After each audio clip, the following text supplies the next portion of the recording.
Dad made money on some of this stuff, and he was what you call a real entrepreneur. He always was thinking. He was always thinking of some way that he could make money. You know, if somebody was trying to shaft him or whatever, he would work it out where he would make it out where he could make money on it and everything. And so then he got that contract with the Hermitage up there, where the monks are up there by Gorda.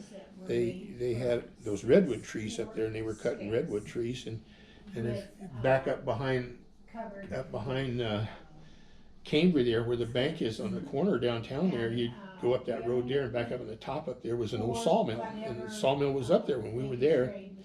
So Dad cut a contract with him that he would haul those logs out of there, those redwood logs out of there for the Hermitage for so much a square foot, and all he had was this little old Chevy gas logging truck, a real small one. It was a 3-axle, but it wouldn't take a lot of weight. But some of those, and somewhere we got a picture around here someplace that it shows it. You know, one of those logs, just one log on the truck was, you know, like, it was, when it was in the cradle there, it was like 8 feet high or so. I mean, it was just huge. And redwood tends to be a heavy, dense wood too, so it's a very heavy wood. And we did that for a year or so, and then we couldn't ever get that truck to stay running there. It was broke down more than it was working, and so that just wound up being kind of a fiasco, because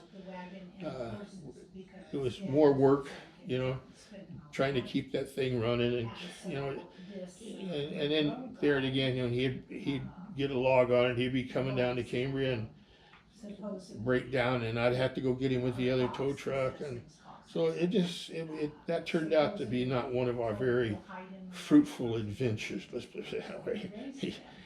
We made money on it, but we didn't make a lot of money on it. We had a mechanic in the garage there, and Dad let him have the garage free. He didn't have to pay rent or anything, and all he had to do was keep our trucks serviced. And because we had the 2 tow trucks and a logging truck, and Dad had his El Camino, and I had a little 29 Ford. So, you know, the guy was really a good mechanic, and he did his best to keep everything going for us. He's a family man.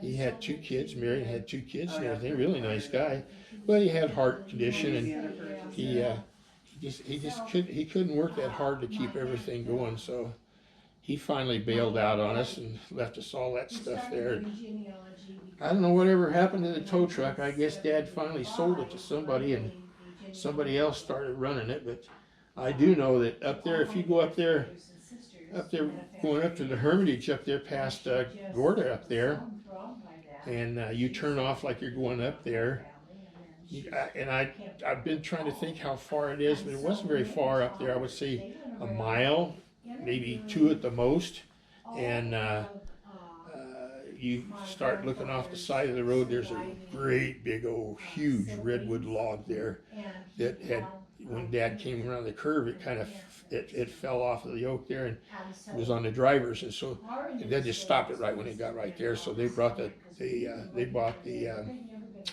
forklift down from the logging mill, and they just pushed it off into the gully there, and it's a great big one, really great big. And it's still down there, huh? Oh yeah, it's still down there. I'm sure it's still down there. Was that 70s at that point? Yeah. So 50 years later, it's still down there. Oh yeah, that'll be there forever. It won't rot. It'll stay there forever unless somebody finds it down there.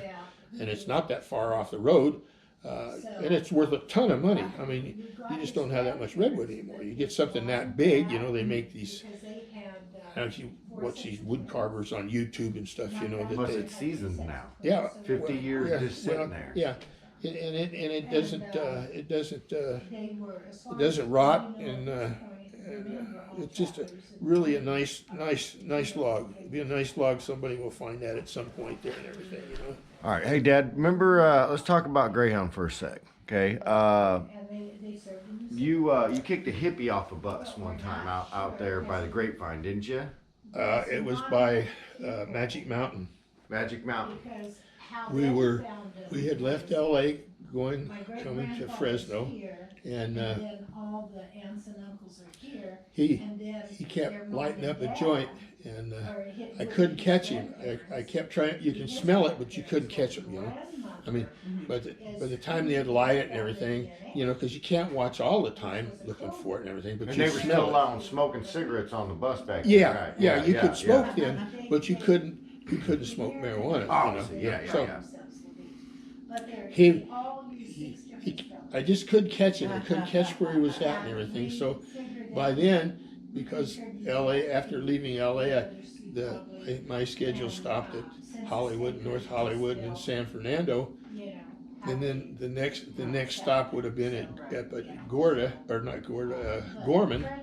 and we usually gave him like a 15-minute rest stop at Gorman.